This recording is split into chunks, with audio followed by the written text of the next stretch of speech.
The words hit Effie Bailey like a fist to the sternum. "You're not needed here. Take your bag and go." She stood in the doorway of the Hartwell Ranch house kitchen, her traveling case still in her hand. The morning dust of the Colorado frontier barely settled on her boots. She had ridden 47 miles in a rattling stagecoach from Pueblo to get here. 47 miles of cracked leather seats, 2 crying infants, and a man who smelled of old tobacco and older regrets. She had packed her knives in a roll of oilcloth. She had said goodbye to the only room she had ever rented in the only town she had ever known.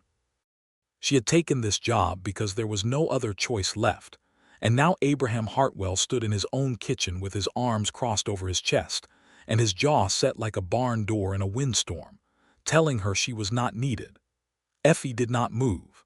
She was 26 years old, 5 feet and 4 inches of measured control, with brown hair pinned at the back of her neck and green eyes that had stared down meaner things than a rancher having a bad morning. She set her traveling case on the floor beside her foot and kept her gaze level on his face.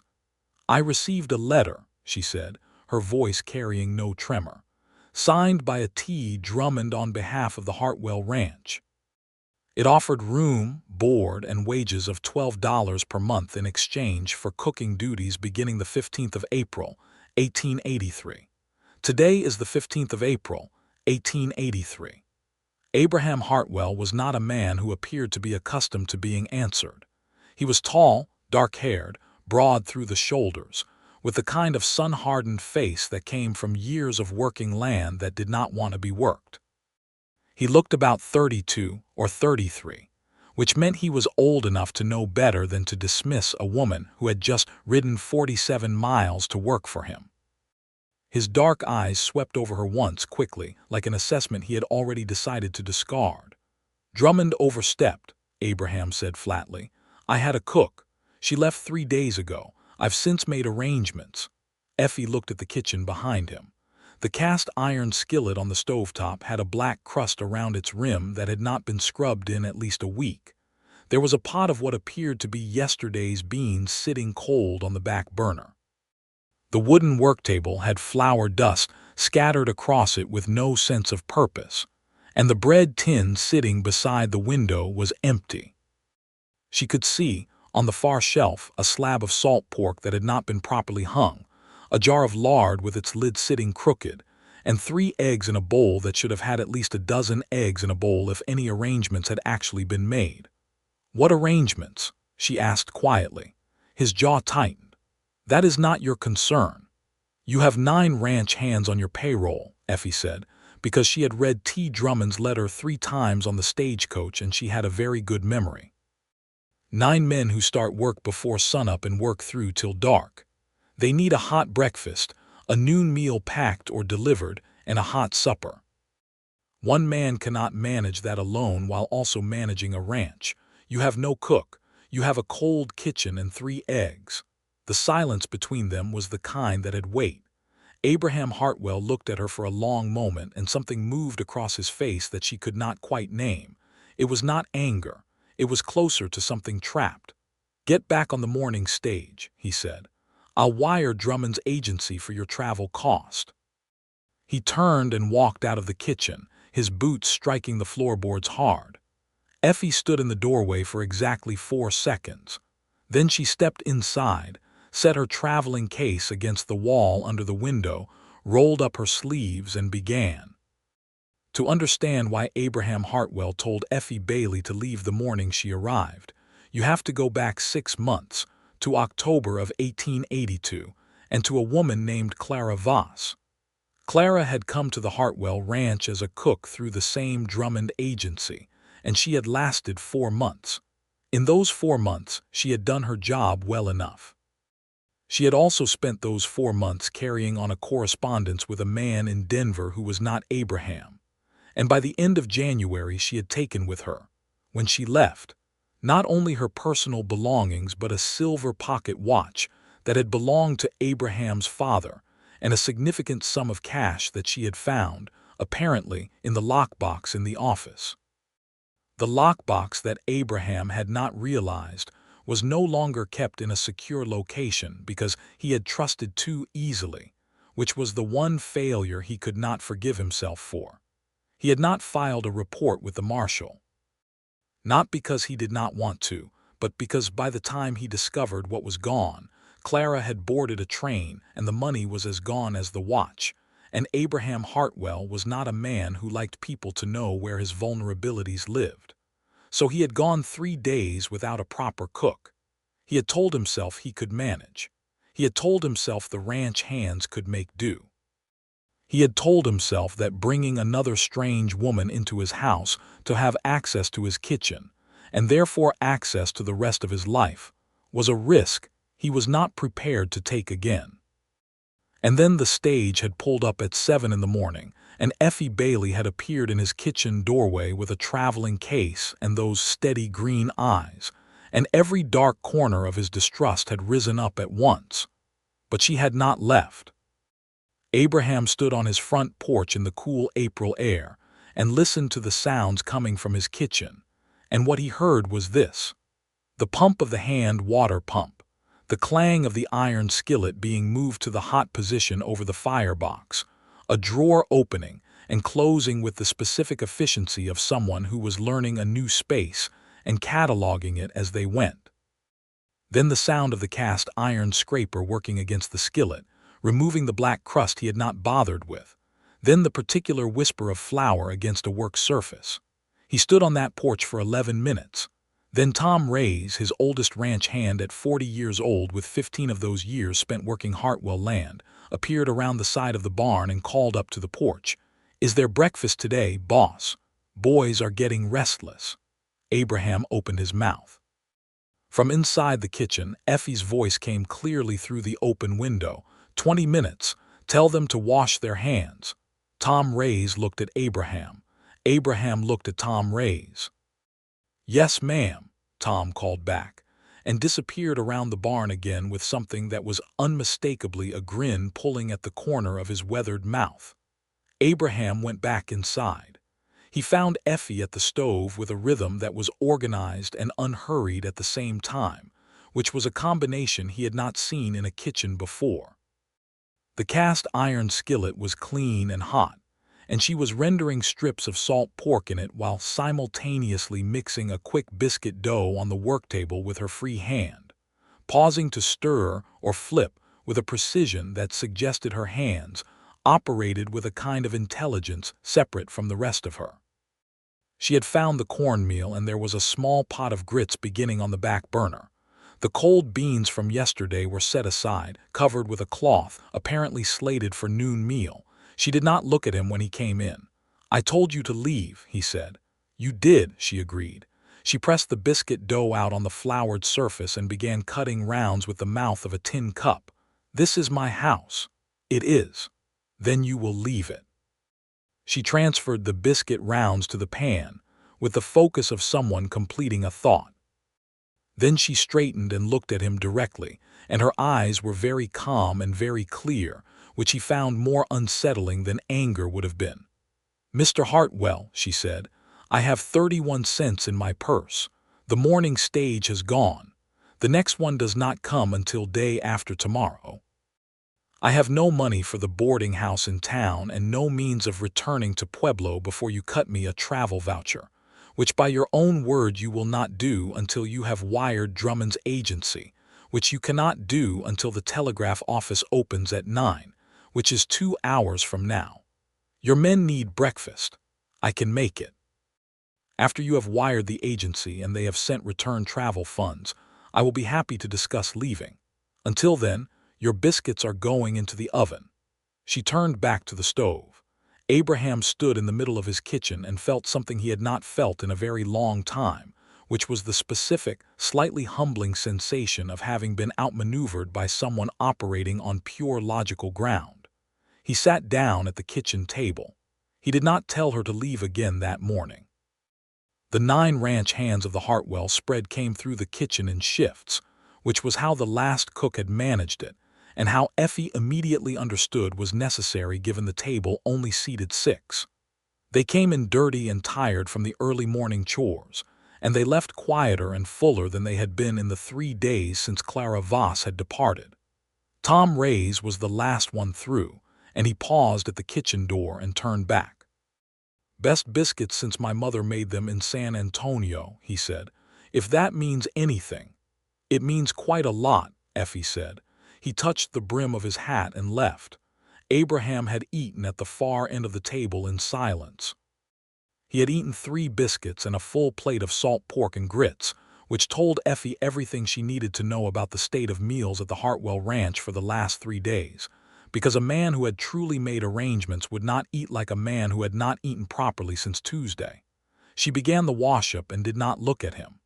"You said 31 cents, he said from across the kitchen. His voice was different now. Not soft, exactly. But the hard edges had shifted slightly, the way ice shifts when a room starts to warm. "That is correct," she said. "How does a woman ride 47 miles to a position with 31 cents in her purse?" Effie considered the question and decided he had earned an honest answer. "I had $52 and change 6 months ago," she said, rinsing a tin plate in the wash basin. "My mother fell ill in Pueblo in November. The doctor in Pueblo costs $2 a visit. I made 11 visits over 3 months. I also paid for a nurse for 6 weeks at $14. My mother passed in February.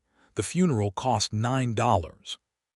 I had been working at the Grand Hotel in Pueblo as a kitchen helper, and when my mother's illness worsened, I took a leave that became a dismissal." She set the plate on the drying rack. "The Drummond letter arrived in March. I wrote back the same day." The silence behind her had a different texture than the silence before. "I'm sorry about your mother," Abraham Hartwell said. It was the last thing she had expected from him, and it landed somewhere in her chest with a small, precise weight, like a stone dropped into still water. "Thank you," she said, and she meant it. She heard him stand, heard his boots on the floorboards, and then he was gone and the kitchen was hers. The wire to Drummond's agency went out at 9:15 that morning. Effie knew because Abraham told her at 9:30, and the way he said it was slightly less direct than his previous communications, which she interpreted as a form of fair warning. He had not told her to stop working. He had not taken back the pantry key she had located on a hook inside the cellar door. He had simply said, "I wired Drummond. If the funds come through by tomorrow's stage, you'll be on your way." Effie said, "Of course," and went back to taking inventory of the pantry. The pantry situation was concerning.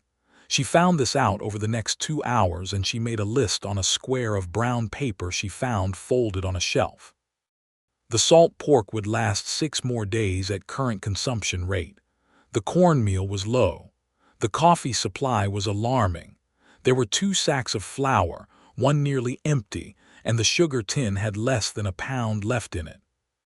The winter supply of dried beans was adequate, but the root vegetables from the cellar were at the scraggly end of their useful life, and would need to be worked into meals quickly before they were worthless. The chickens were laying, she discovered when she went out to check, because nobody had collected eggs in at least 2 days, and there were 14 eggs sitting in the straw of the coop like small abandoned promises. She collected them in her apron and went back inside. At noon she sent out to the field, via Tom Ray's. A pot of reheated yesterday's beans improved considerably with the addition of a dry chili pepper she found at the back of the spice shelf, and a knob of salt pork rendered into the bottom of the pot, along with a pan of skillet corn bread that she had made in the late morning and wrapped in a cloth to stay warm. Tom Ray's came back with an empty pot and an empty pan and a look on his face like a man restored. Abraham came in for noon meal and ate at the table alone, as he apparently always did, separate from his ranch hands, which Effie noticed and filed away. She put a bowl of the beans in front of him with a square of corn bread on the side and a tin of black coffee. "The pantry needs restocking," she said, significantly. He looked up at her. The midday light came through the kitchen window and hit the side of his face, and she noticed, for the first time, that he had a slight scar along his jaw, old and faded to near white, the kind that came from something that had happened a long time ago and had healed imperfectly. "You won't be here long enough for that to be your concern," he said. "The supplies will still need restocking regardless of whether I am here," she said. "Your men are working a cattle operation in April. That means branding season is starting soon, which means extra hands hired on, which means more mouths. Your current pantry cannot feed 12 men through branding, 14 if you hire the usual number of seasonal workers." He stared at her. "How do you know about branding season?" "My father ran a small cattle operation outside Walsenburg until I was 14, she said. "Then it failed, but by then I had learned enough. I know what a working ranch kitchen needs in April." Something shifted in his expression again, that same trapped quality she had seen in the morning, but with something else underneath it now. Something that might have been, if she was reading it correctly, the very beginning of reconsidering. He looked back down at his beans. "Write the list," he said. "I'll look at it." The supply list became, over the course of that afternoon, a rather comprehensive document. Effie wrote it on 2 squares of brown paper, one for dry goods and one for fresh or perishable items that could be obtained from the mercantile in the nearby town of Callow Creek, which was 6 miles from the ranch along a wagon road that was passable in April. She included specific quantities and noted current inventory levels beside each item so that whoever placed the order would understand the urgency gradations. She slid it under the door of Abraham's office at 3 in the afternoon. At 4, he opened the door and looked at her across the main room. "This is 2 pages, he said. "Yes," she said. She was mending a hem on one of the kitchen curtains that had come partially loose from the rod. She did this because the curtain flapped in the breeze from the window and knocked into things on the shelf beside it, which was inefficient. "You've noted priority levels," he said. "The items marked with a cross are critical within the week. The ones with a circle can wait 10 days. He looked at the papers. He looked at her. He looked at the papers again.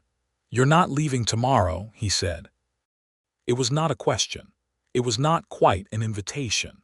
It was something in between, delivered in the voice of a man who had just had a very long internal argument with himself, and the argument had not gone entirely as he had planned. Effie set down the curtain hem. "No," she said carefully.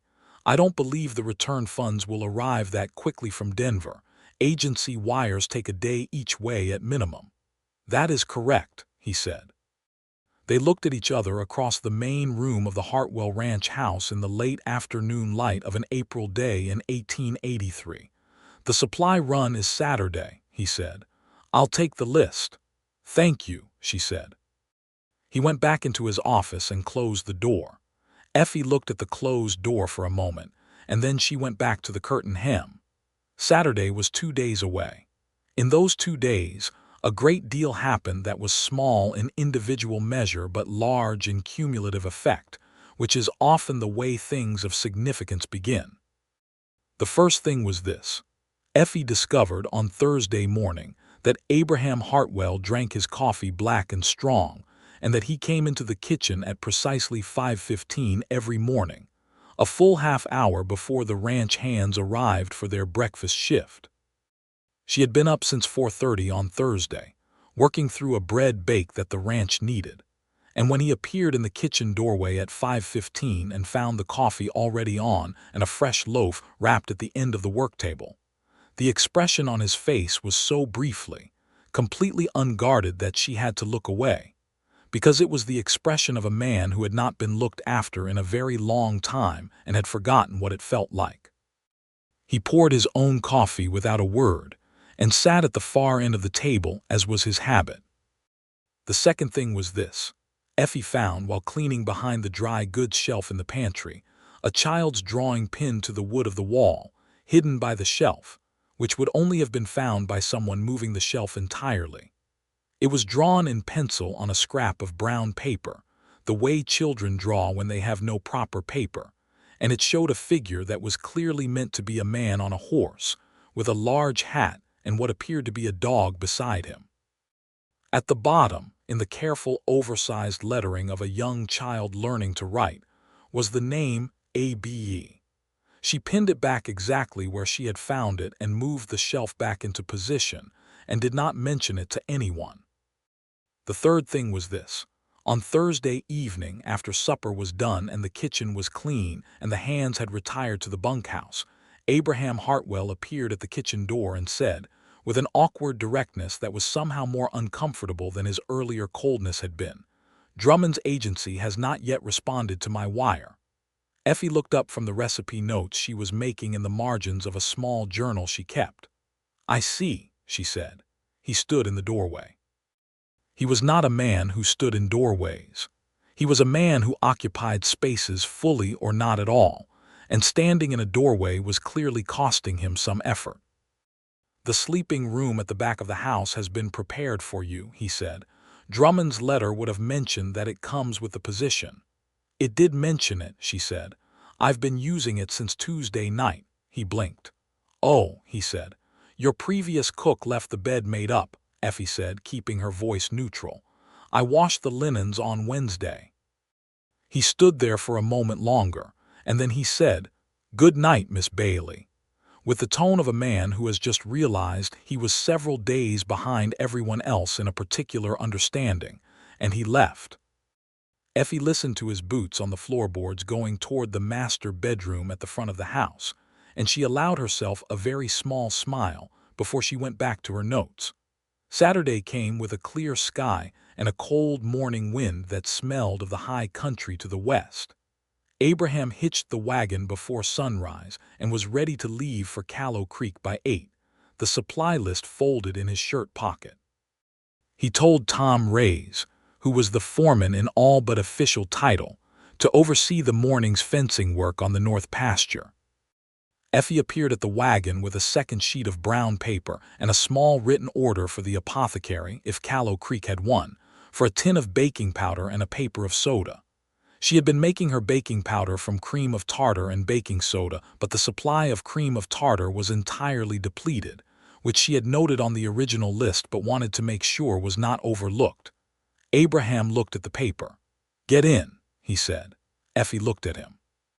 "You can verify the order at the mercantile," he said, with a tone that suggested this was a purely practical arrangement, and she should not interpret it otherwise.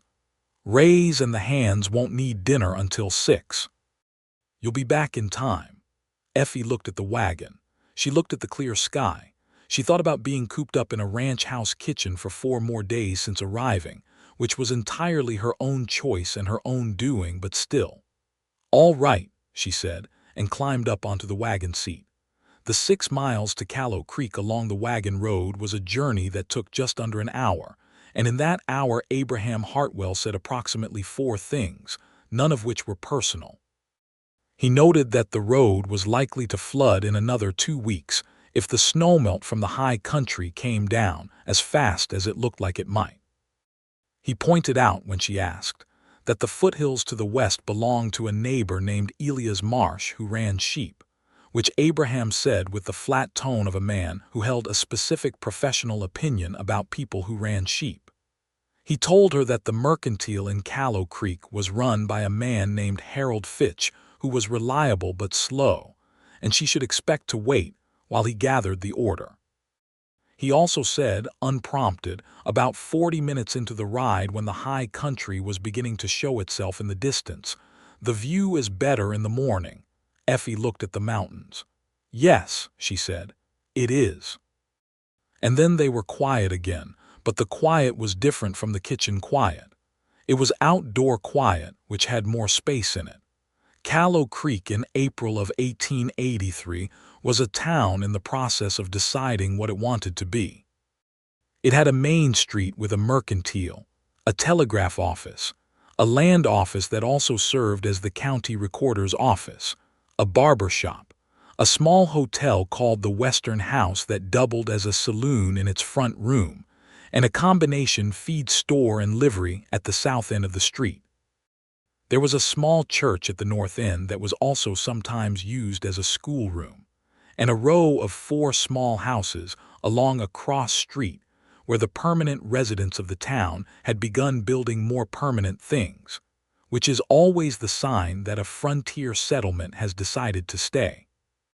Harold Fitch was indeed slow, but he was also comprehensive.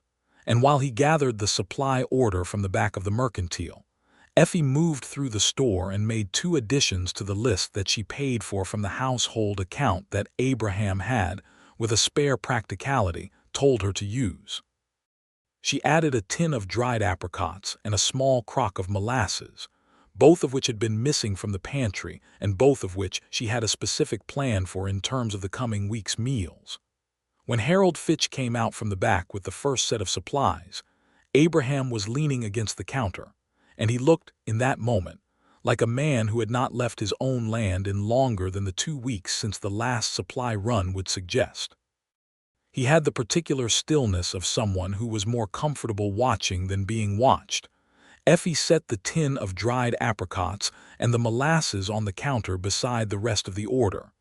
Abraham looked at the additions. He looked at her. "Apricots are not on the list," he said. "I have plans for them," she said. He looked at her for another moment, and then he said to Harold Fitch, "Add it to the account." And that was that.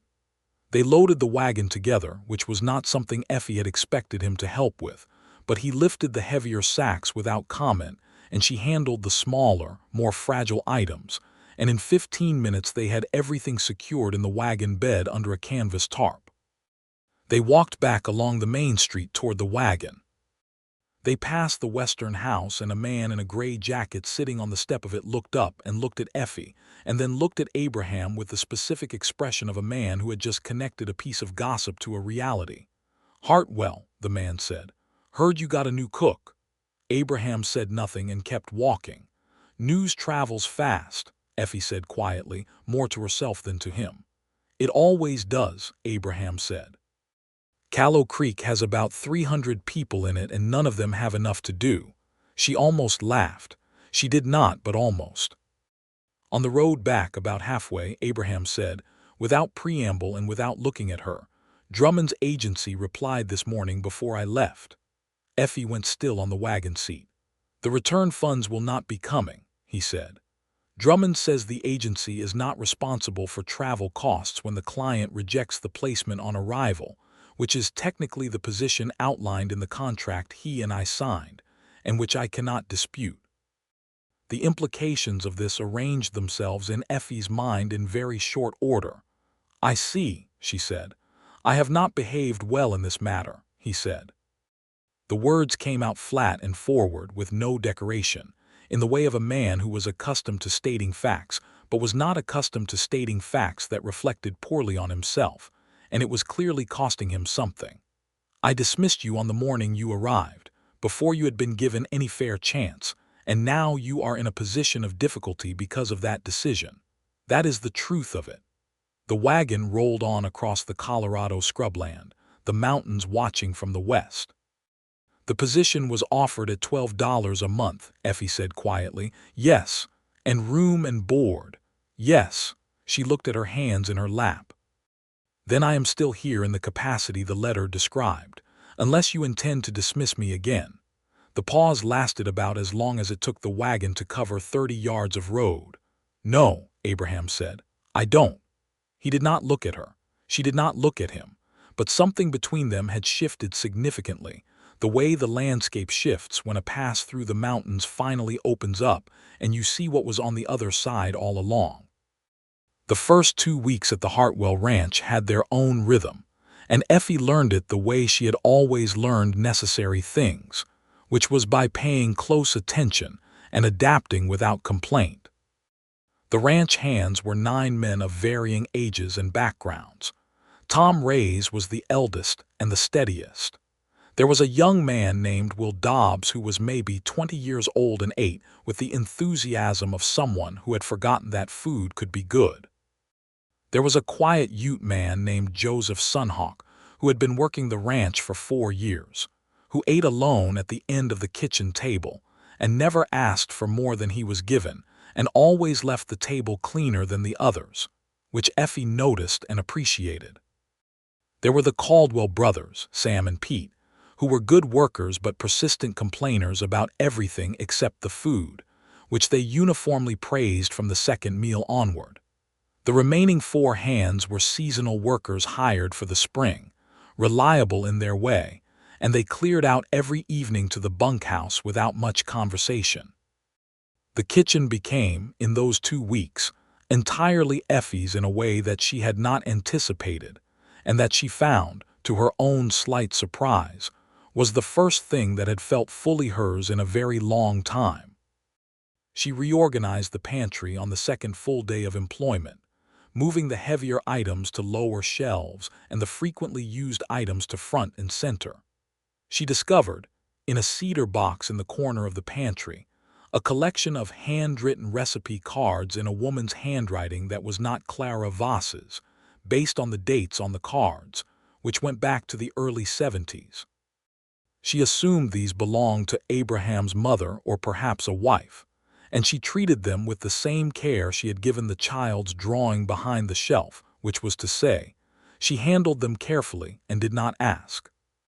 She used 3 of the recipes over the course of the first week: a dried apple cobbler, a bean and salt pork stew with a specific spice combination she would not have thought of herself, and a corn pudding that she suspected was originally a southern recipe adapted for frontier ingredients. When she served the corn pudding on Saturday of the second week, Abraham sat down at the table and took 1 bite and went entirely still. He looked at the dish for a moment. "Where did you find this recipe?" he asked. "In a cedar box in the pantry," she said. "The cards, I hope I haven't overstepped." Something passed through his face that was brief and complex and then was gone. "My mother's recipes," he said. "She passed in 78. The cards have been in that box since then." Effie set down her dish towel. "I'm sorry," she said. "I'll put them back and won't use them again without asking." "No," he said quickly, and then he stopped. He looked at the corn pudding again. She would have been glad someone was using them. He ate the corn pudding with a quiet that was different from his usual quiet. It was the quiet of a man sitting with something that hurt in a way that was also, strangely, a comfort. Effie gave him that quiet without interruption, and she thought that for all his coldness on the first morning and his wall of distrust that was brick by brick beginning to show its mortar, was not as solid as it appeared, Abraham Hartwell was a man with a great deal of feeling packed inside him that had nowhere particular to go. She thought about this more than was perhaps strictly necessary over the following days. The apricots she had purchased in Callow Creek became, on the 10th day of her employment, an apricot preserve that she put up in 2 small jars and placed on the shelf with the label April 1883 in her handwriting. She served the preserve with the next morning's biscuits, and the effect on the ranch hands was such that Will Dobbs actually looked up from his plate with an expression of pure, uncomplicated delight and said, "Miss Bailey, if I had a hat I'd take it off to you," which prompted Sam Caldwell to say, "You have a hat. You wore it in here by accident 3 days running." And the kitchen had actual laughter in it for the first time since Effie had arrived. Abraham smiled. It was a small smile, and he deployed it at the far end of the table, and she only caught it peripherally while she was turning back to the stove. But she had seen it, and it changed his face in a way that made her breath catch exactly once before she managed to arrange her attention back onto the biscuit pan. The dark past of the Hartwell Ranch, which Effie had only pieces of from overheard conversations and small physical evidence, began to assemble itself more clearly in the 3rd week. Tom Rays, who was not a gossip but was a man who believed in fair information being fairly distributed, told her on a Wednesday afternoon when she brought the noon meal out to the north fence line, and he was the only hand still working that section, that the ranch had gone through a particularly rough stretch in the early 80s. A barn fire in 81 had taken 12 head of cattle and all of the winter hay stores. A loan from a Denver bank had been necessary, and the terms had not been generous. The ranch was making its way back to what it had been, but it had been a fight, and Abraham had fought it largely alone because his younger brother, who had co-owned the property, had left for California in 82 and had not come back. "Left for good?" Effie asked. "Best as anyone can tell," Tom said, eating his corn bread with the focused appreciation of someone who was aware that meals like this were not guaranteed. "The boss doesn't talk about it." But Cal Hartwell took his half of the liquid assets and went west, and the boss has been carrying the ranch on his own back ever since. Effie thought about the locked face and the walls of distrust. She thought about a man who had been burned by a barn fire and a brother's departure and a cook who had taken his father's watch. And she thought that the morning she had arrived and he had told her to leave, he had been doing it because the alternative was to trust again. And every time he had trusted in the recent history of his life, it had cost him something he could not replace. "He is not a bad man," she said, more to herself than to Tom. Tom looked at her in the way that someone looks when they agree with something but are curious about why you're saying it. "No," he said, "he is not. He is a hard man who has had a hard several years, and there is a difference." Effie thought about this on the ride back. That evening, after supper was done and the kitchen was clean, and the last of the evening light was going orange and pink over the western mountains, Abraham appeared in the kitchen doorway again. This was becoming his habit, she had noticed. He appeared in doorways in the evenings, which she suspected was his version of seeking company without having to directly request it. She was writing in her journal, the recipe journal, adding notes about what had worked and what needed adjusting. "The ranch hands have said the food is good," he said. "I'm glad," she said. He came a step into the kitchen, which was new. He looked at the stove, the clean surface, the jars of apricot preserve on the shelf. "I owe you an apology," he said. She looked up. "For the morning you arrived," he said. He did not look away from the jars on the shelf, and she could see in the set of his shoulders the particular effort this was costing him. "I was not reacting to you. I want to be clear about that. I was reacting to a situation that had made me distrustful, and you were the nearest available target for that distrust, and that was unfair to you." Effie was quiet for a moment. "What took you so long?" she said. He turned to look at her, startled. "It has been 3 weeks," she said, not unkindly. "You've been working up to that for 3 weeks." Something crossed his face that was half discomfort and half something that wanted very much to be amusement. "I have been told I am not fast at certain things," he admitted. "The apology is accepted," she said, "and I want to say something in return." He waited. "Whatever happened before I arrived," she said carefully, "whether it was the last cook or whatever else has made this house feel like a place where doors stay locked even when nobody's trying to enter, I am not that threat. I am here to cook. I am good at it.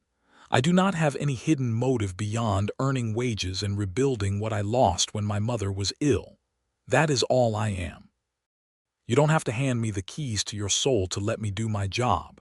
She said it clearly and without sentiment because that was the kindest way she knew to say it. Abraham Hartwell looked at her for a long moment. "I know that," he said quietly. "Good," she said, and went back to her journal.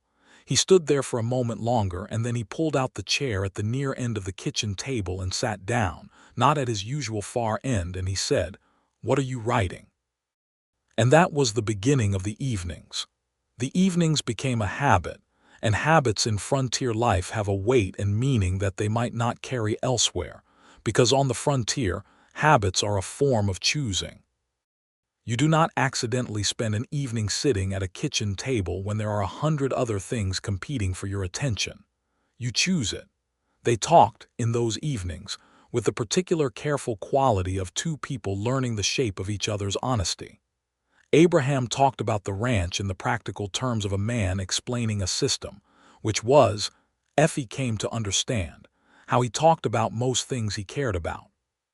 He talked about the cattle operation, and the complexity of the market, and the way the drought years of the late 70s had restructured everything about how ranchers in the Colorado Territory had to think about water rights. He talked about his father, Solomon Hartwell, who had built the ranch from nothing in the 1860s and who had died in 1876 of a fever, and whose silver pocket watch had been Abraham's most important possession, and was now, presumably, in Denver or somewhere further away. He said the word Denver with a flatness that contained an entire story. "Tell me about the watch," Effie said one evening. He looked at her. "You don't have to," she said. "But you mentioned Denver with that specific tone, and I think there's a thing you carry that is heavier than you've admitted." He was quiet for a long time. Then he told her about Clara Voss, and the pocket watch and the lockbox, and the morning he had found both gone. He told it in the flat, factual tone of a man reporting on a thing that had happened rather than a thing that had been a betrayal. But betrayal was exactly what it was, and Effie let him use whatever tone he needed. "I did not check her character closely enough," he said. "I took her at her word and she used my trust against me." "That is her failing, not yours," Effie said. "It was my house, my responsibility. Trusting people in your household is not a character defect," Effie said. "It is the only reasonable way to live." Being betrayed by someone you trusted is something that happens to people who are good enough to extend trust. The people who never get betrayed are the ones who never trust anyone, and that is not a life. That is just a longer, slower form of being alone. She had not meant to say quite so much. She could feel the weight of her own words in the kitchen air. Abraham looked at her with an expression she had not seen on him before.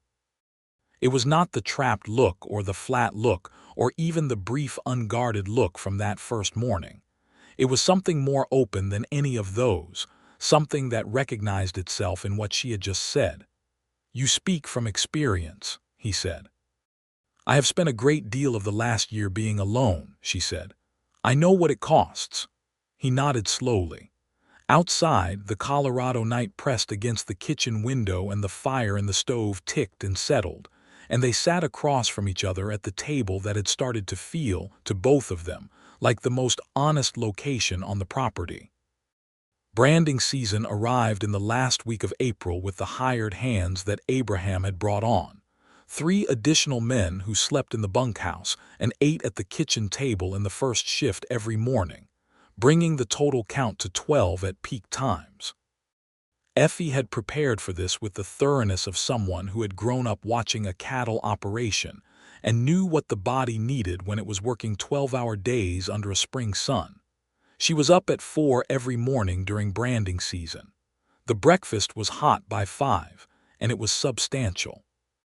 Biscuits and salt pork and eggs when the chickens produced enough, which she had improved on by adding 3 more hens to the coop, having made the case to Abraham that the investment in laying hens was practical. Grits or cornmeal mush on the days when eggs were short. Black coffee in quantities that kept the large coffee pot on the stove nearly continuously. She learned quickly which of the seasonal hands had specific preferences and accommodated them where she could, because a working man who feels fed and considered works with a different quality of energy than one who feels like a body being fueled. The noon meal she packed in tin pails with the help of Will Dobbs, who had adopted a habit of appearing in the kitchen at 10:30 every day with the specific expression of a young man hoping to be useful, and also possibly to eat something while being useful. Effie let him be useful and fed him a biscuit for his trouble, and Will Dobbs was so transparently grateful for this that she found herself genuinely fond of him the way you were fond of a younger sibling. The evenings during branding week were shorter, because Abraham came in later, and he came in tired in the physical way of a man who had been doing hard physical work since before sunup. But he still appeared in the kitchen doorway. He still sat at the near end of the table. He drank his coffee and sometimes talked and sometimes just sat, and Effie began to understand that what he was doing was not so much seeking conversation as seeking presence. Someone being in the room. Someone making the house feel inhabited rather than just occupied. She understood this because she felt it too. On the Thursday of branding week, Abraham came in late after 9, and she had kept his supper warm in the low oven. She set it in front of him without comment because he had the look of a man who needed food before he could manage words, and she went back to her own work at the other end of the table, and they sat in the warm kitchen silence while outside a spring wind came down from the mountains and the ranch house settled on its foundations. "Effie," he said. It was the first time he had used her given name. She looked up. "Thank you," he said. It was simple and direct, and it carried about 10 times its word count in actual meaning. "You're welcome, Abraham," she said.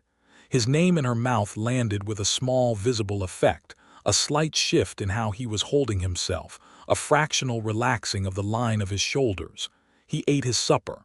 She wrote in her journal. The fire ticked. The wind moved outside. Whatever was building between them was building the way the mountains had built, slowly and with enormous force, and from the inside out. And neither of them said anything about it, because sometimes the most powerful things are the ones that grow in silence while everything else is busy happening. The third week of May brought a complication in the form of a man named Dale Mercer. Dale Mercer was a land agent from Pueblo who had been, as Tom Reyes privately explained to Effie while she was hanging laundry, circling the Hartwell property for 2 years in the way that carrion birds circled without ever quite committing to landing.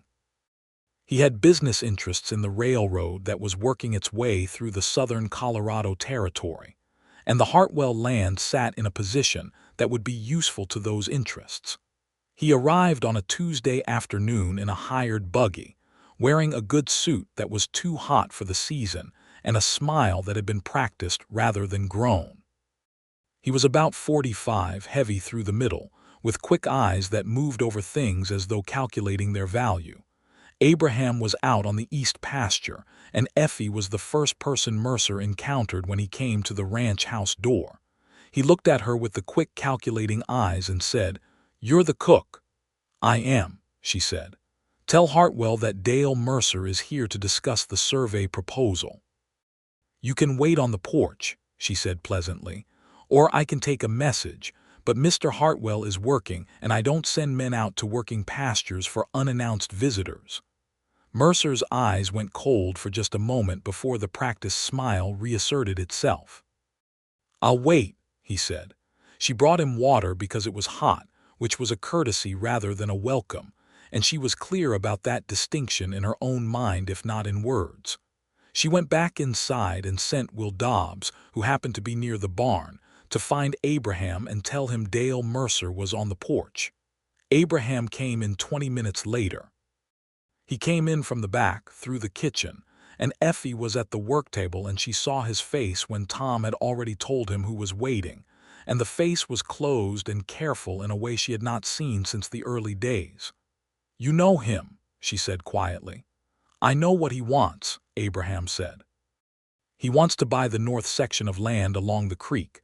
The railroad is going through and he wants the water access for their operations." "Are you going to sell?" His jaw set. "No." "Then tell him directly and save yourself the conversation." He looked at her with a slight widening of expression. "You are not a woman who wastes time," he said. "I have 31 cents, she said, which was by now a phrase that had become, between them, shorthand for a particular philosophy. He had started using it, too, occasionally, when referring to making the most of what one had. He almost smiled, and then he went out the front. The conversation on the porch lasted about 15 minutes, and she could hear the low-level quality of it but not the words. When it ended, and she heard Dale Mercer's hired buggy pulling away on the road, Abraham came back through the kitchen with his hands in his pockets, and a particular set to his face that was not anger exactly but was the residue of having held a firm line and found it exhausting. "He'll be back," he said. "People like that always are," Effie said. "But a line held once is easier to hold twice." He looked at her. "Where did you learn that?" he asked. "My father," she said, "before everything else." He nodded slowly, with the understanding of someone who recognized the grief in that phrasing and chose to honor it by not pressing further. They stood in the kitchen for a moment, close enough to be clearly in each other's space in the small room, and Effie was very aware of the proximity, and the fact that he was looking at her with an attention that had moved beyond the practical. "Effie," he said. "Abraham," she said. There was a moment that hung between them like the pause in music before the resolution, the kind of moment that requires one person to make a decision. He stepped back slightly, which was the decision he made, and she was not certain whether she was more relieved or disappointed. "I'll be in the office," he said. "Supper at 6, she said. He left. She stood at the work table and set both hands flat on the floured surface and took a breath, and told herself firmly that she was here to cook, that she had 31 cents, that she was building something back from the wreckage of the last year, and she was not going to complicate it with feelings for a man who was complicated enough on his own without her adding to the equation. She told herself this with great conviction. She was not entirely persuaded. June arrived, and the ranch settled into the long rhythm of summer, and Effie had been at the Hartwell Ranch for 7 weeks. 7 weeks had produced a kitchen that ran like a clock, a pantry that was fully stocked, a collection of meals that the ranch hands spoke about in the bunkhouse with the sincerity of men who had been previously underfed and were aware of the contrast. Will Dobbs had, in this time, learned to make biscuits under Effie's instruction, because she had noticed him watching her technique one morning with the specific concentration of someone who wanted to learn a thing, and she had simply handed him the mixing bowl and told him to try. He was not bad at it. She told him so, and the look on his face was worth every minute of the lesson. Joseph Sunhawk, the Ute Ranch hand who had always been quiet, began, gradually, to offer small pieces of his history in the evenings when the kitchen was clean, and he stayed sometimes to drink a second cup of coffee before going to the bunkhouse. He told her about the reservation system and what it had cost his people, what it was still costing, with the careful, steady voice of someone who had made a decision to tell a truth rather than protect a listener's comfort. Effie listened with full attention and without the flinching that sometimes made people stop talking. "You're not afraid of hard things," Joseph said one evening. "I've had enough practice," she said. "The boss is better since you came," Joseph said. It was said simply, without implication, a statement of fact. "He used to eat alone in the office. He doesn't do that anymore." Effie looked at her coffee cup. "He eats in the kitchen now," she said. "Yes," said Joseph, and there was a small thing in his tone that suggested he understood the significance of this better than the words implied. Abraham, for his part, was in the process of doing something that he had not done since before the barn fire and the brothers' departure and the pocket watch, which was to let himself be known. It was happening slowly, and it was clearly somewhat uncomfortable for him, but it was happening. He told her, one evening, about growing up on the ranch, about his father building it, and about his mother, Margaret, who had come from Georgia, and who had brought her recipe cards and her magnolia seeds that never quite grew in Colorado soil but that she tried every year.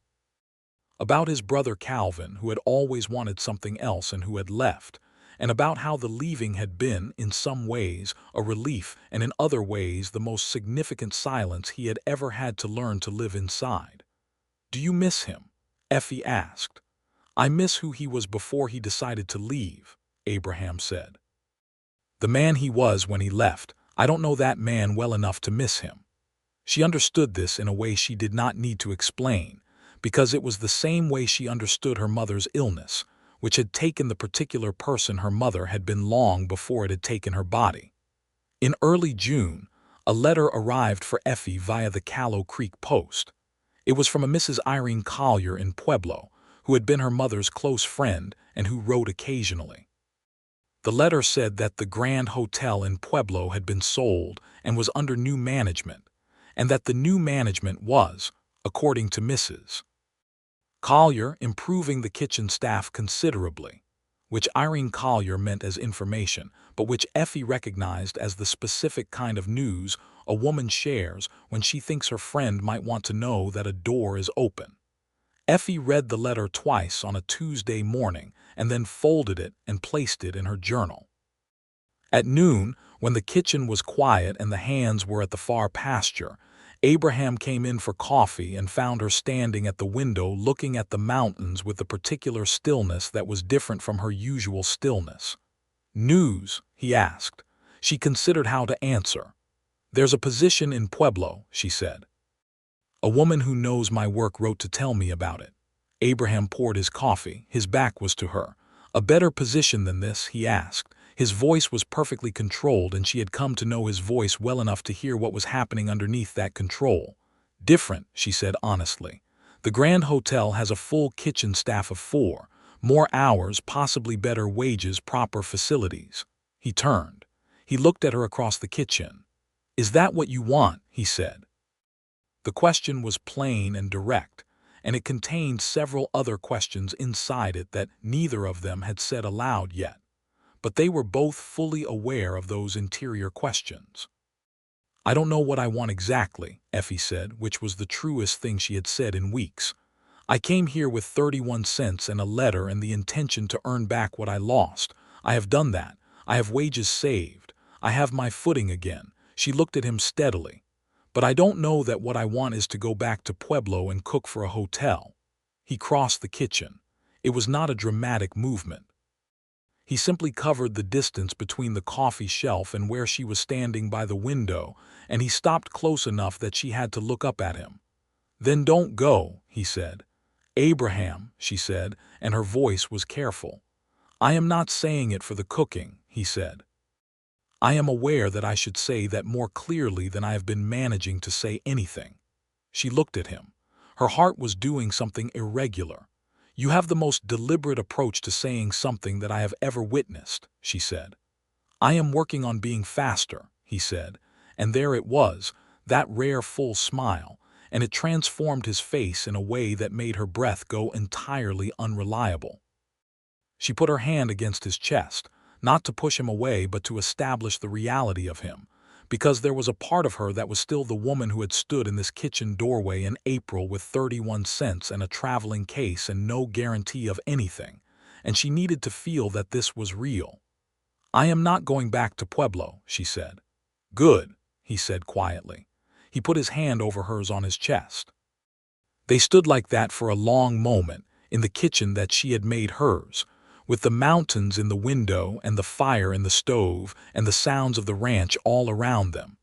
And it was the simplest, most complete thing Effie Bailey had felt in a very long time. Neither of them said anything about love, not that afternoon, because they were both the kinds of people who needed to be certain before they said the most important things. But the letter to Mrs. Collier that Effie wrote that evening said simply that she was staying in Callow Creek and was well and had found something worth staying for, and she folded it and addressed it and left it for the post with a feeling that was so thoroughly warm and settled that she recognized it as happiness, which was something she had not been on easy terms with for quite some time. The summer of 1883 on the Hartwell Ranch was, by every practical measure, a good one. The cattle were healthy. The spring had brought enough rain to fill the creek and the cisterns and the high pasture grass without flooding the low fields. The 3 seasonal hands had done excellent work and left in July with full wages and an open invitation to come back the following spring, which they all accepted. The pantry stayed full. The kitchen ran every morning like something designed for efficiency and warm with the specific smell of good food being made with care, which had become, for the ranch hands and for the ranch house, something that anchored the day before anything else happened in it. Tom Ray said to Joseph Sunhawk one afternoon in the far pasture, in the easy conversational shorthand of men who have worked together long enough to not need many words, "Boss is different this summer." Joseph Sunhawk said, "Yes." Tom said, "Better." Joseph said, "Yes." Tom said, "Good." And that was the extent of the conversation, which was sufficient. Abraham and Effie moved through July in the way of 2 people who have established something between them and are learning its dimensions. He began to come to the kitchen in the mornings not just for the practical reason of coffee, but because he wanted to be there when she was there. She began to understand that the evening conversations at the table were the part of the day she organized everything else around, and she examined this understanding and found that it did not frighten her the way she might have expected. They rode out together twice in July, practical rides to check on the far pasture and the creek levels, and practical was what they were in their stated purpose, but in the actual experience they were something else. 2 people on horseback in the Colorado summer with the sky enormous overhead, and the mountains going blue and purple in the afternoon haze, talking about everything and nothing with the ease of people who have moved past the effort of conversation into the pleasure of it. She could ride. She had told him her father had run a cattle operation, and she had not been overstating it. She sat a horse with the comfortable confidence of someone who had been riding since childhood, and he noticed this in the sideways noticing way he had, and said nothing about it. But she caught him looking once with an expression that was simply and plainly admiring, and she filed that away in the collection of things that made the summer what it was. In late July, Dale Mercer came back. He came with a man from the railroad company this time, a thin man in a black suit who introduced himself as a surveyor, and who had a set of documents that he presented to Abraham on the porch with the practiced efficiency of someone who did this professionally and regularly and had a very high success rate. Abraham looked at the documents. "No," he said. "Mr. Hartwell, if you'd review the compensation offer." "I have reviewed it," Abraham said. He had looked at it for exactly long enough to determine that it was, as he had expected, an offer designed to appear generous while being structured to extract more value than it delivered. "The north section of this land is not for sale at any compensation. The creek access is integral to this ranch's operation. That is my final position." Dale Mercer's pleasant smile had entirely given way by this point. "The railroad is coming through this county," Mercer said, "with or without your cooperation. If you choose to be uncooperative, there are legal mechanisms that make voluntary sale the more advantageous option." Abraham looked at Mercer for a long moment. "Are you threatening me with eminent domain proceedings on private land secured by my father's deed in 1864? Abraham said, with a very quiet, very specific tone. Mercer opened his mouth. "Because if you are," Abraham continued, "you should know that I have the original deed recorded with the county, and that the land office in Callow Creek has the survey maps from 1866 that establish the creek as boundary, not access, which affects the eminent domain calculus considerably. You should also know that I have been patient with your visits because I am a reasonable man. I am informing you now that my patience has reached its limit. Good afternoon." He went inside. Effie was standing at the kitchen doorway with a dish towel in her hands. She had heard most of it. Abraham walked past her into the kitchen, and she could see in the set of his jaw and the line of his back that the confrontation had cost him something, not because he had been wrong, but because being threatened by men with money was a particular kind of exhausting. She poured him coffee without being asked. He sat at the table and looked at it. "They'll push harder before they give up," she said. "I know," he said.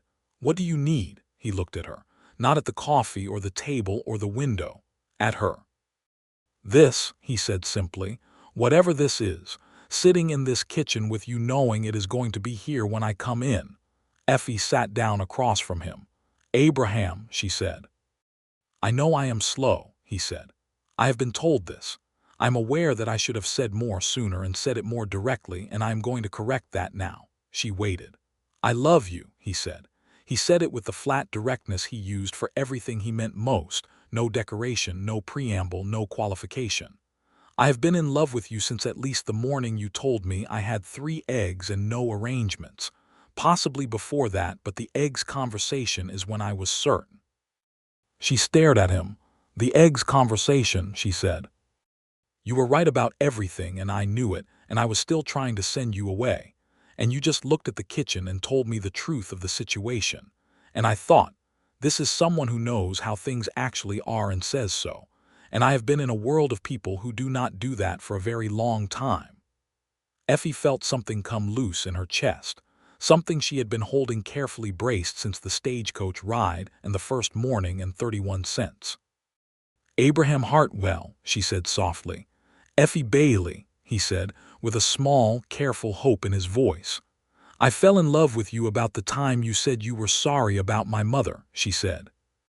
"Which was the first morning, which means I have spent 3 months trying to do my job while being in love with the person I work for, which has been an experience I would not recommend." He exhaled as though he had been holding his breath for some time.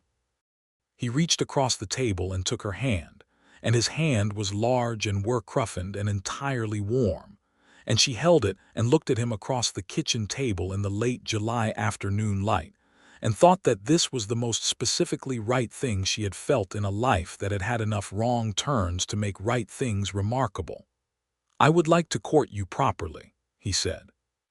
Which in practical terms, given that we are on a working ranch and I am not a man of great ceremony, is likely to involve riding out on Sunday afternoons and me attempting to be conversational for longer stretches than I am naturally inclined to. She smiled.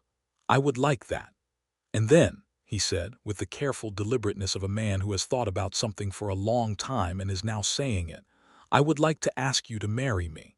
Not today, but in the reasonable future. When you are ready, when I have shown you properly that I am asking for the right reasons and that I understand what I'm asking. Effie looked at their joined hands. You should know, she said, that I am not the kind of woman who needs a great deal of time to know her own mind. I knew my own mind in April. I have spent 3 months being careful about it, which is different from being uncertain. He looked at her. How long do you need? He said. Ask me on Sunday, she said. He blinked. She smiled. The Sunday in question was the 3rd day of August, 1883. Abraham Hartwell rode with Effie Bailey out to the high pasture above the main ranch land, where the creek came down from the mountains in a clear, fast line, and the grass was tall, and the sky was the particular shade of blue that the Colorado high country produces on perfect summer days. He had brought coffee in a tin flask because he was a practical man, and she had brought a cloth-wrapped package of the dried apricot pastries she had been perfecting, because she was who she was. They sat by the creek on a flat rock that had been warming in the sun since morning. He asked her plainly and with full weight on every word, the way he said everything that mattered. He told her that he wanted her beside him, not just in the kitchen, not just in the house, but in the life. He told her that he was better with her in it, not because she managed things, though she did manage things with a formidable competence that he deeply respected, but because she was honest with him, and that honesty had opened something in him that had been shut for a very long time. Effie Bailey, 26 years old, sitting on a warm rock beside a clear Colorado creek on the 3rd of August in 1883, said yes. They were married in October, 6 months to the day from when Effie had stepped off the stage with 31 cents and a traveling case, and Abraham had told her she was not needed. The ceremony was in the Callow Creek Church on a Saturday morning, with Tom Rays standing as witness and Joseph Sunhawk there as well, and Will Dobbs, who had been told about the wedding and had shown up with his hat on correctly for the first time in recorded memory. Mrs. Irene Collier had made the trip from Pueblo when Effie wrote to her, and she sat in the front pew and wept with the specific happiness of someone who had worried about a person for a very long time and was now watching that worry become unnecessary. The Reverend was a man named Horace Birch who married people quickly and sincerely, both of which suited Abraham considerably. Effie wore a dress that she had made herself from a bolt of dark blue wool cloth purchased at Harold Fitch's Mercantile, because this was 1883 on the Colorado frontier, and a woman who could sew well could have a fine dress for the cost of the fabric in her own time, which she had both of. She had sewn it in the evenings over the last 3 weeks, and Abraham had seen it hanging in the workroom, and had not asked about it because he recognized that there were some things a man was not meant to see before the proper moment. He wore his best shirt, which was a good white linen, and his dark jacket, and he had visited the Callow Creek barbershop the morning before, and when Effie came down the aisle of the small church on the arm of Tom Rays, who had been appointed this role with a dignity that made him stand 2 inches taller than usual, Abraham looked at her, and his face did the thing she had first seen on the morning of the corn pudding, that brief, complete unguarding, and it was wider now, more completely open, more fully his. She stood beside him at the front of the church. "You look beautiful," he said quietly, in the moment before the Reverend began. "You look very well yourself," she said, with a warmth and a hint of something playful, and he smiled. Reverend Birch married them with economy and clarity, and when Abraham kissed her, it was unhurried and genuine in the middle of the small Callow Creek church, with the October light coming through the windows and the handful of people who mattered to them both looking on. They rode back to the ranch in the wagon, which was the same wagon that had made the supply run to Callow Creek in April, the first time she had ridden out with him. The mountains were beginning to put on their autumn colors, the aspens going gold against the dark green of the pines, and the sky was that particular high-country blue that she had come to think of as the sky of her own life now. "Mrs. Hartwell," he said, trying the name out on the air. "Mr. Hartwell," she replied. "How does it feel?" She considered it genuinely. "Like putting 31 cents in your pocket and then discovering the pocket was part of a much larger coat," she said. He laughed. It was full and real, the kind of laughter that comes from the whole chest, and she had never heard him laugh quite like that before, and she thought she would spend considerable effort making sure she heard it regularly. The Hartwell Ranch in the winter of 1883 became a different house. It was not a dramatic difference in its outward form. It still had the same kitchen and the same barn and the same 9 ranch hands, though 3 of the seasonal ones were gone, and the core crew was down to 6 through winter. But it was a different house inside its own air. Abraham worked with a different quality of groundedness, the kind that comes from knowing where home is and finding it still there when you return to it. He was not transformed into a different man.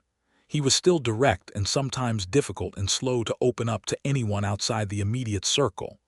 But the walls that had been built on betrayal and loss were being, brick by careful brick, disassembled from the inside, which is the only direction from which they can actually come down.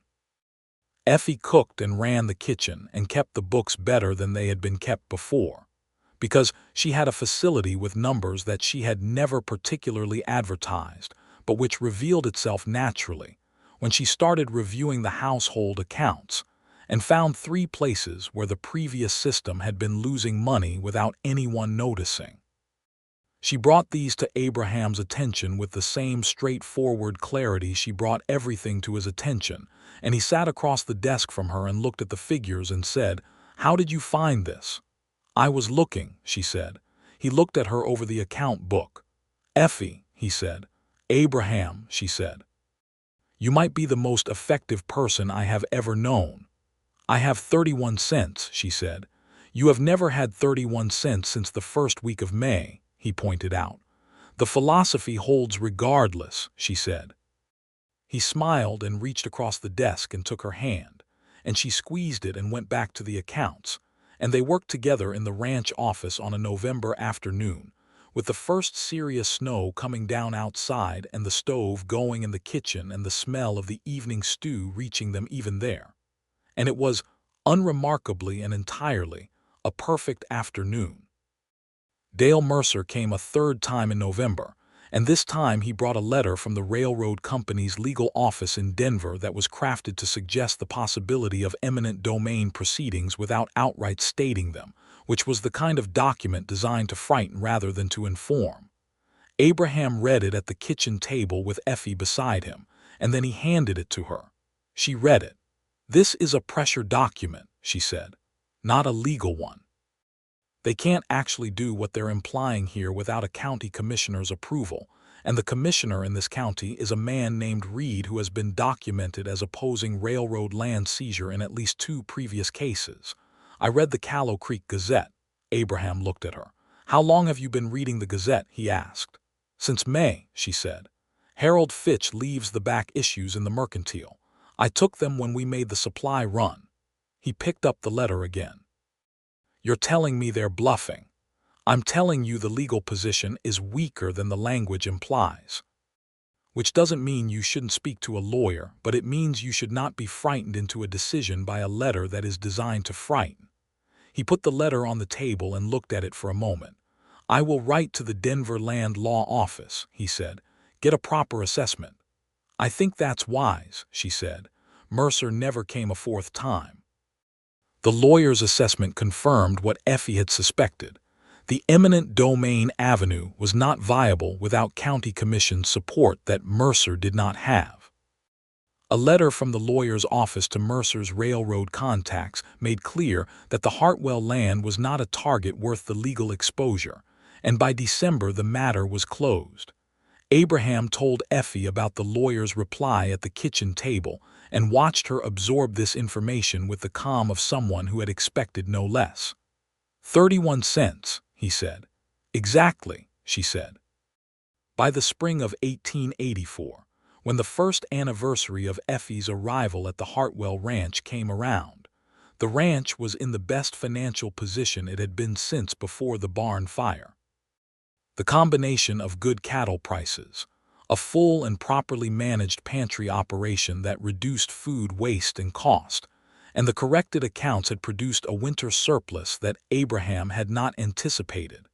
He put part of it against the Denver bank loan that still hung over the property. He put another part into rebuilding the north barn section that had been compromised in the '81 fire and never fully repaired. Tom Reyes said, at the end of a long day in March, leaning against the repaired barn wall and looking at it with the deep satisfaction of a man who has seen a thing broken and then seen it fixed, feels like the ranch is coming back. Abraham stood beside him and looked at the barn. It is, he said. In April of 1884, exactly 1 year from the day Effie Bailey had stepped off the stage with 31 cents and a traveling case, she told Abraham in the kitchen on a quiet Tuesday morning, with the same directness she brought to every true thing, that she was expecting their first child. He was standing at the counter with his coffee cup. He set it down. He turned to look at her, and his face was entirely open in a way she had only seen in fragments before, an expression of something so large and unguarded that it had no edges. He came across the kitchen and held her, just held her, with his arms around her and his chin at the top of her head and the morning light coming through the window, and she felt the steadiness of him and the warmth of him and thought about the year that had passed, the 31 cents and the cold kitchen and the 3 eggs and the walls coming down and the summer by the creek and the October wedding and the winter working together, and now this. "Are you happy?" he asked, very quietly. "Abraham," she said, "I am so happy it is almost frightening."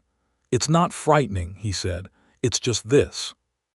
Their son was born in late November of 1884, a healthy, emphatic boy with dark hair like his father and green eyes like his mother, and a voice that, from the first moment, left absolutely no room for ambiguity about his opinions. They named him Solomon, for Abraham's father, with James as a second name. Tom Reyes held the baby the day after his birth with the careful reverence of a man who understood that he was holding something important, and looked at the child's face and said to Abraham, "Solomon, good name."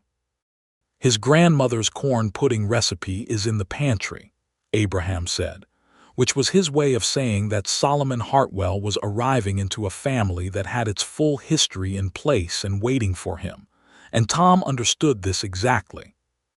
Will Dobbs, who had improved his biscuit-making considerably, and was now occasionally teaching the technique to the newer seasonal hands with an earnest sincerity that made Effie very proud, came into the kitchen on the day Solomon came home and presented, with considerable awkwardness and genuine feeling, a small blanket that Mrs. Fitch at the Mercantile had apparently helped him select, because he had wanted to bring something proper.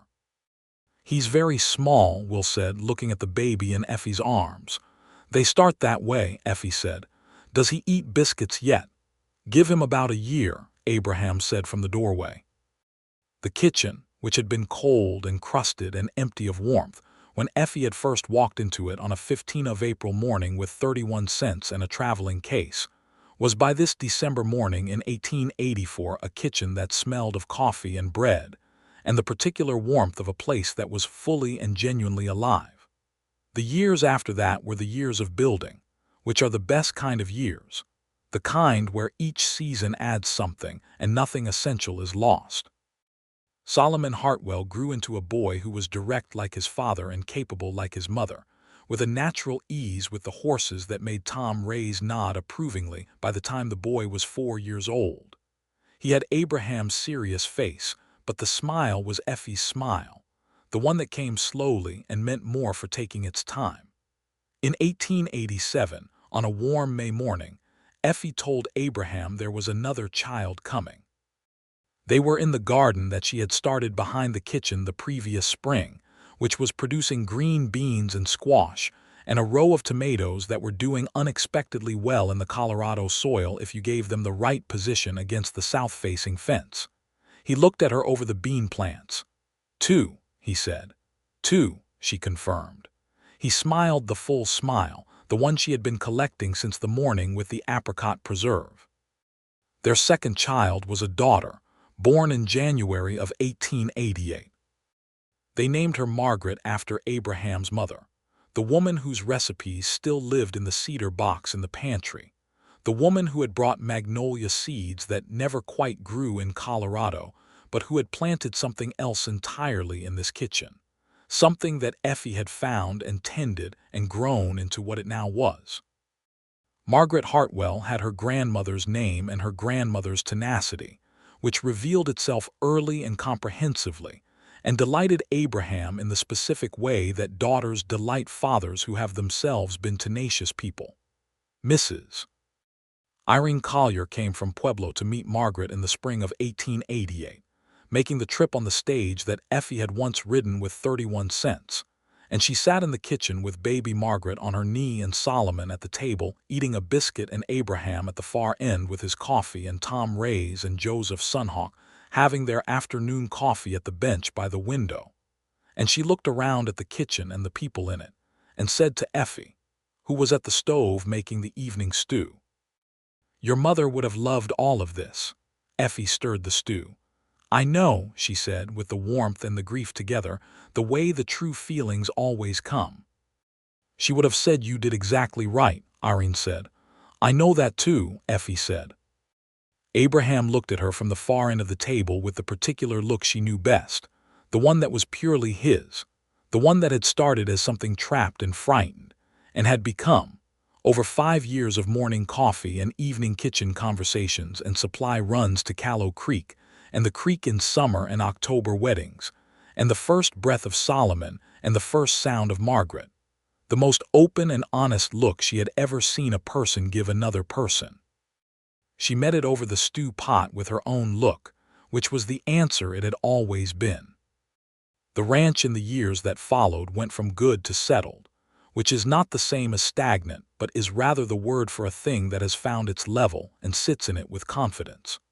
The cattle operation expanded modestly in '89 when Abraham purchased a neighboring section of grazing land from an outgoing rancher who was going back east, and this expansion required 2 additional permanent ranch hands, bringing the full crew to 8 men through the winter. The kitchen expanded accordingly, in the sense that Effie's planning expanded, though the physical kitchen remained the same room. She had, over the years, made it so thoroughly hers that the original dimensions no longer felt limiting.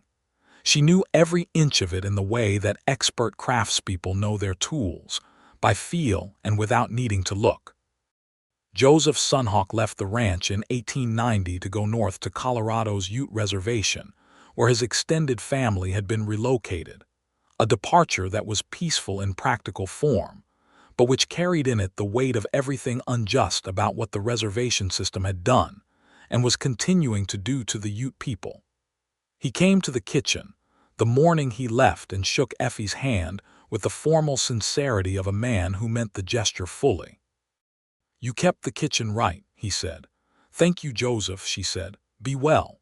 "I will," he said, and to Abraham at the door, "The ranch is a good place now." "It is," Abraham said. They stood in the doorway and watched him ride out, and Effie put her hand in Abraham's and held it until the figure on horseback was past the gate and on the road, and then they went back inside. Will Dobbs, who had become a permanent hand and was now 27, and had a particular young woman in Callow Creek he had been summoning the courage to speak to, asked Effie one afternoon in the kitchen how a person knew when they were ready to ask an important question. Effie looked at him. "You're already ready," she said. "You've been ready for a year, you're just frightened." "How do you know I'm not still working up to it?" he said. "Because you've been making perfect biscuits for 2 years," she said, "and the only thing standing between you and asking a leaner Fitch to marry you is the fact that you're waiting for someone to tell you that you're allowed to be happy." Will stared at her. "How do you know her name is Eleanor Fitch?" he said. "I pay attention," Effie said. "Now go finish the fence before supper, and tomorrow you can ride to town." Will Dobbs married Eleanor Fitch that autumn, and Abraham and Effie attended the wedding in the same Callow Creek church where they had been married 7 years earlier. And Effie cried the small, precise tears of someone who does not cry often, and therefore means it fully when they do. Solomon Hartwell was 7 years old at Will's wedding, which meant he was old enough to stand through a wedding ceremony and young enough to require bribing with a piece of dried apple tart to do so. And Margaret was 3 and fell asleep against Effie's shoulder during the vows and drooled on the good blue dress, which Effie did not mind at all. Abraham, sitting beside her in the pew, looked at his wife and his sleeping daughter and his son, who was conducting a quiet inspection of the church pew's construction, with the serious face that was entirely his father's. And he thought about the morning he had told a woman with green eyes and a traveling case that she was not needed. He had been wrong about a great many things in his life, as most men are. But that particular wrong had turned, entirely against his intentions, into the truest right he had ever done, and it had not been his doing at all. It had been hers. On the 15th of April, 1893, exactly 10 years from the morning Effie Bailey had stepped into the Hartwell Ranch kitchen with 31 cents and a traveling case, Abraham Hartwell brought his wife a cup of coffee in the kitchen at 5:15 in the morning and set it beside her at the work table where she was making the bread for the day. "Do you know what day it is?" he said. She looked at him. She was 42 years old now, with gray beginning at her temples that she wore without any particular self-consciousness, and her hands on the bread dough were as capable as they had ever been. "I do," she said. 10 years, he said. "You told me I was not needed," she said, with the warmth and the laughter in her voice. "I was demonstrably wrong," he said. "You were," she agreed. She reached up and touched his face, the jaw with the old scar, the dark eyes that had been frightened once and were not frightened anymore. "What do you have to say for yourself?" He put his hand over hers against his face. "Thank you," he said, "for not leaving." "You couldn't afford my stage fare," she said. "Effie." Abraham. He kissed her in the kitchen at 5:15 in the morning, which he did most mornings, and she tasted of coffee and flour and the 10-year accumulation of everything that had grown here. And outside the window the Colorado mountains were doing what they always did, which was being enormous and permanent and entirely indifferent to the small human dramas below them, but somehow also feeling, on a morning like this, like a kind of witness. Solomon came down at 6 and found his parents at the kitchen table drinking coffee together, and told them it was disgusting when adults made eyes at each other at breakfast, which he said with the full theatrical disgust of a 9-year-old boy who was entirely comfortable and secretly pleased by the steadiness of his household. Margaret came down behind him and climbed into her mother's lap without asking and said, "Is there biscuits?" With the directness of a child who had grown up in a kitchen run by someone who valued directness, and Effie said, "There are biscuits in the pan, and you need to let them cool for 5 minutes. And Margaret said, "How many minutes is 5 minutes?" And Abraham took out his pocket watch. It was a silver pocket watch. He had found a silversmith in Denver 2 years after the marriage and had commissioned one that was close in weight and feel to his father's. Not a copy, but a continuation of the same idea. A man's watch that was meant to be carried and consulted and eventually given to a son. He had shown it to Effie the day it arrived, and she had held it in her palm and felt its weight and given it back to him with a look that understood everything he had not needed to say. He opened it now for Margaret, who was 3 and very interested in the mechanics of it. 5 minutes, he said, showing her the face. When the little hand gets here. Margaret studied this with the same focused intelligence she brought to everything. "And then biscuits," she said. "And then biscuits," Abraham said. Effie looked at her family around the kitchen table in the morning light, the mountains in the window, the bread in the oven, the coffee on the stove, the children who were here because 2 frightened people had managed despite themselves and their histories and the 31 cents and the 3 eggs in the cold kitchen, to find each other and to mean it. She thought about her mother, who had been ill and had died, and who had loved her as well as she was able. She thought about a stagecoach and a traveling case and a letter from Drummond's agency. She thought about a man who had told her to leave and a kitchen she had started anyway. She thought, this is the fullest possible use of a life, to make something warm in a cold place, to hold a line when someone tells you there is no room for you to stay. Outside, the 15th of April in 1893 was beginning in the way that Colorado spring mornings begin, with cold air and the smell of snowmelt from the mountains and the clear, particular light of a day that was going to become itself fully before it was over. Inside, there was bread in the oven and coffee on the stove and a family at the table and 5 minutes until the biscuits were cool. Effie Bailey Hartwell picked up her coffee cup and looked at the mountains through the window of the kitchen she had walked into with 31 cents and a traveling case, and a determination that had, in the end, been the most valuable thing she had brought through the door. It was enough. It was more than enough. It was everything.